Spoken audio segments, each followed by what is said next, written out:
Salut à tous, aujourd'hui le temps est idéal, je suis en repos donc je vais pouvoir installer mes tomates dans une jardinière ainsi qu'en pleine terre.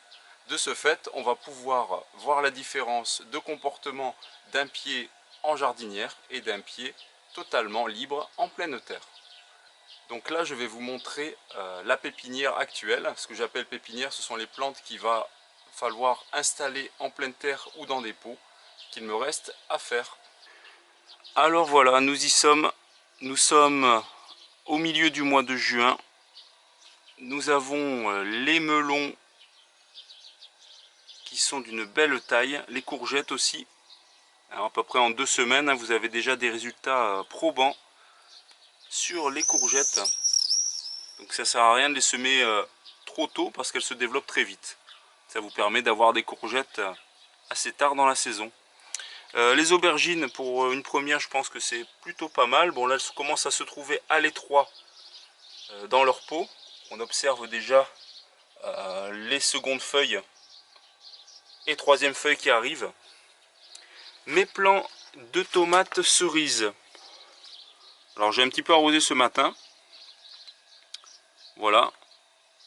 De jolis petits plants qu'il va falloir que je repique en pleine terre et aussi en jardinière. J'ai utilisé des pots et des jardinières pour augmenter ma surface au jardin. C'est une façon aussi de pouvoir jardiner de façon différente et de végétaliser son jardin. Alors ici on a le basilic. Lui aussi je vais l'associer aux tomates.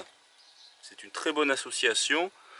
J'ai des succulents, écoutez, c'est toujours pas mal.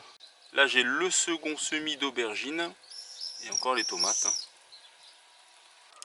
Alors voilà la jardinière dans laquelle je vais planter mes premières tomates cerises. C'est une jardinière qui fait à peu près 40-45 de hauteur avec une belle profondeur. Je vais venir installer des billes d'argile pour éviter tout excès d'eau qui n'est pas conseillé lorsque l'on cultive des tomates. Un terreau universel classique avec engrais, comme on va partir sur un pot, je vais quand même mettre un terreau avec un peu de nutriments supplémentaires et un petit paillage d'herbes tondues et de ce que je vais pouvoir trouver au jardin pour pouvoir nourrir ces tomates convenablement. Alors ce sont des tomates cerises. L'avantage de ces tomates, c'est qu'elles sont quand même un peu plus résistantes que des tomates classiques style cœur de bœuf, etc. aux maladies. Elles sont un petit peu moins sensibles. C'est sûr qu'elles l'attrapent, mais beaucoup moins facilement. Bon, là elles sont un petit peu tournées parce qu'elles étaient contre le soleil, donc vous voyez qu'il était temps, vu la taille, de les repiquer. C'est vraiment super de pouvoir repiquer ses propres plants. Voilà. Alors je vais vous faire ça en petit tuto rapide. Alors, dans le fond de ma jardinière, il y a un trou d'évacuation d'eau, ici. Je vais y mettre un caillou, mais pas un caillou qui va obstruer totalement l'évacuation, parce que sinon ça risque de stagner. Bon, on n'a pas des pluies régulièrement en période estivale, mais tout de même il faut quand même veiller à ce que l'eau puisse s'évacuer. Donc je vais mettre un petit caillou et installer mes billes d'argile.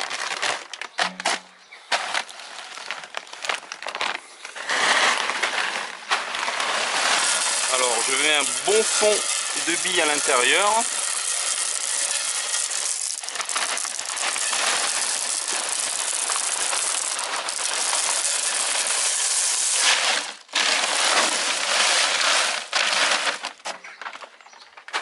Voilà.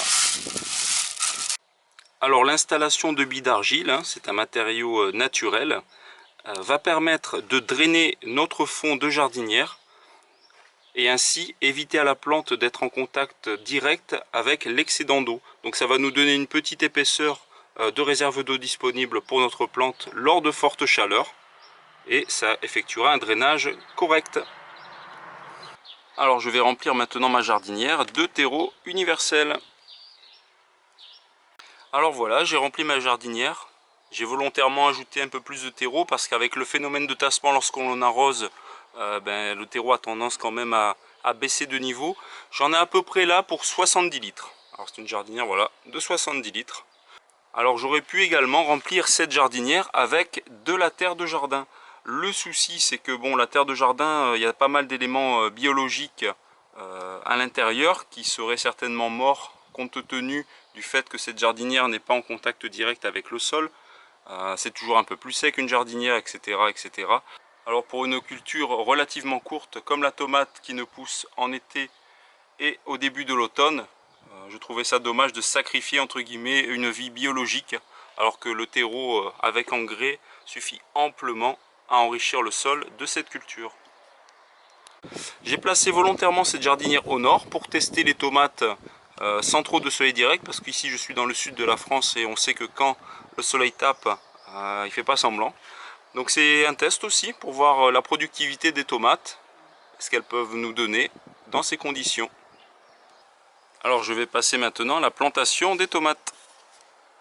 Alors pas besoin d'outillage, hein. Un simple trou à la main suffit, la terre est suffisamment meuble, c'est du terreau. Voilà, et je vais enterrer ma plante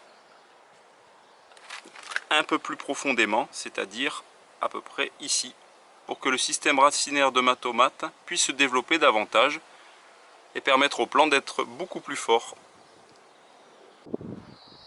Et voilà, mes 4 plants de tomates cerises sont installés. Le vent dominant souffle contre elles, donc je vais placer le tuteur à l'arrière de ces dernières. Alors pour le tutorage, rien de compliqué, je vais utiliser des tuteurs en fer plastifiés. La ficelle, ce sera une sorte de ficelle de laine. C'est super sympa, en plus ça ne blesse pas les plantes lorsque le vent fait bouger le tuteur et la plante. Et une paire de ciseaux. Voilà. Et entre les plants, je vais y installer 2 pieds de basilic. Voilà, l'association basilic tomate, c'est toujours super. Et je vais en installer également à l'ombre de l'autre côté du jardin du basilic. Voilà. Je vais tester ça là-bas. Alors juste maintenu le début du tronc de ma plante avec la ficelle. C'est juste histoire de bien démarrer le long de mon tuteur. Et ensuite elle sera enlevée et répartie tout en haut du tuteur en fonction de la pousse de ma plante. Et là on va passer à la plantation des basiliques. Là pareil, hein, même méthode, un trou à la main, juste devant les 2 pieds, pareil ici.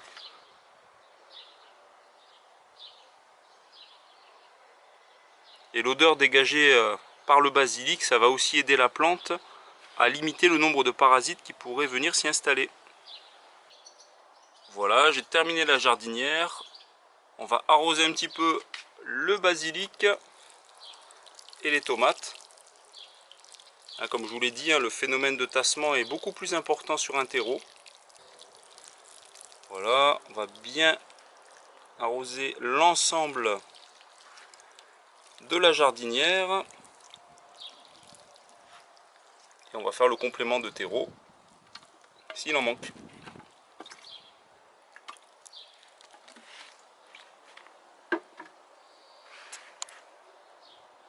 Voilà, quelque chose de facile, de rapide, et qui pourra également agrémenter vos balcons et terrasses de façon simple. On passe maintenant au côté nord de la maison. On a la variété italienne de tomates, je ne connais pas le nom, qui commence à faire quelques fleurs.